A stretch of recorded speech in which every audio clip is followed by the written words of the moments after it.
자신이 행하거나 의도했던 일이 아닌데 다른 사람의 모함으로 어려움을 당하는 사람이 있습니다. 우리나라 역사의 이순신 장군 같은 사람입니다.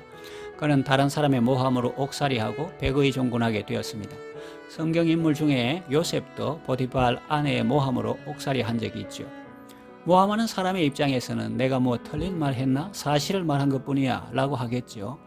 자기 딴에는 객관적인 사실을 말했다 해도 일반 사람들이 볼 때는 아닐 수도 있습니다. 더욱이 피해자의 입장에서는 그가 악의적으로 편집해서 말한 것으로 느껴질 겁니다. 그런데 어떤 행동에 대해 달리 해석하고 평가하는 것을 넘어서 아예 처음부터 있지도 않은 일을 조작하고 죄를 뒤집어 씌우는 경우가 있습니다.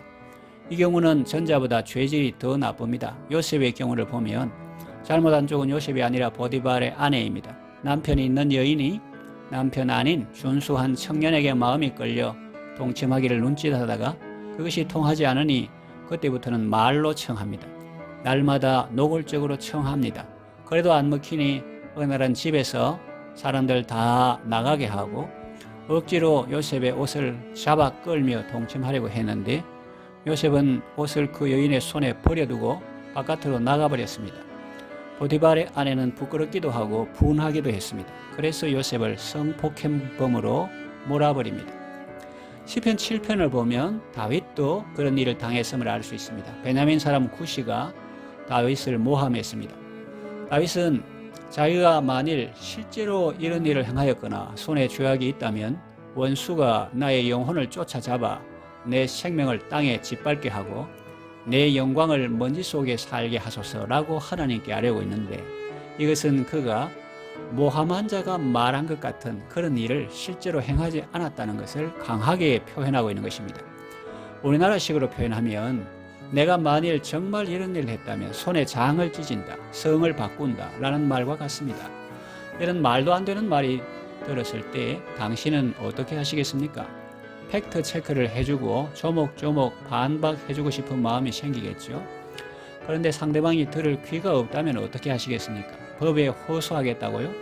아무래도 보편 타당함을 추구하는 법인이 공평하고 정의로운 판단을 해줄 것이라 기대하니까요. 그러나 때로는 그 법조차도 우리를 실망시킬 때가 있습니다. 법 규정이 허술할 수도 있고 그것을 적용하는 사람이 잘못할 때도 있습니다.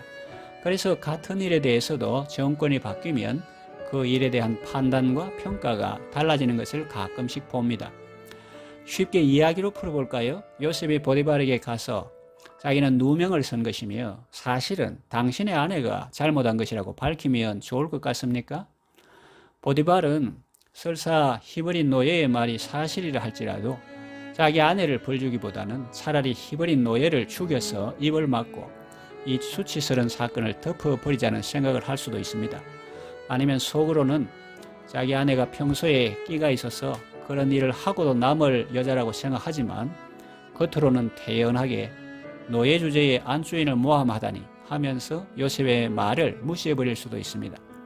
이처럼 세상에는 정말로 사실을 몰라서 오해하는 사람도 있고 사실은 알지만 그 사람이 미워서 침묵하는 사람도 있고 또 없는 사실을 만들어서 뒤집어 씌우는 사람도 있습니다. 후자들은 마치 무슨 말을 해도 안 듣기로 작정한 사람들처럼 보이죠. 그들의 목적은 사실 여부를 따져 진실을 아는 데 있는 것이 아니라 사실관계야 어떻든 아무 상관이 없고 그저 무슨 수를 써서라도 상대방을 공격하고 넘어뜨리려는 데 있는 것 같습니다. 그래서 법에 호소했는데 만일 검사나 경찰이 사건을 은폐, 축소, 조작하거나 판사가 범죄 집단의 보복이나 암살이 두려워서 죄인에게 합당한 벌을 선고하지 않는다면 국민들이 어떻게 국가를 신뢰할 수 있겠습니까? 그 나라의 정의가 어떻게 세워질 수 있겠습니까? 그래서 의로운 재판장이 필요한 것입니다. 다윗은 베냐민인 구시가 모함했을 때 의로우신 재판장이신 하나님께 호소했습니다. 여호와여, 나의 의와 나의 성실함을 따라 나를 심판하소서 라고 아뢰입니다. 그러면서 의로우신 하나님은 사람의 마음과 양심을 감찰하신다고 말합니다. 그리고 나의 방패는 마음이 정직한 자를 구원하시는 하나님께 있다고 말합니다. 그러면서 놀라운 말을 합니다. 하나님은 매일 분노하시는 분이시며 사람이 회개하지 아니하면 칼을 가시며 그의 활을 이미 당기어 예비하셨다고 말합니다. 죽일 도구를 예비하셨고 그가 만든 화살은 불화살들이라고 말합니다. 정말 섬뜩하고 무시무시하죠. 하나님께 이런 면도 있었나? 라는 생각이 들 수도 있습니다. 그러나 사실입니다.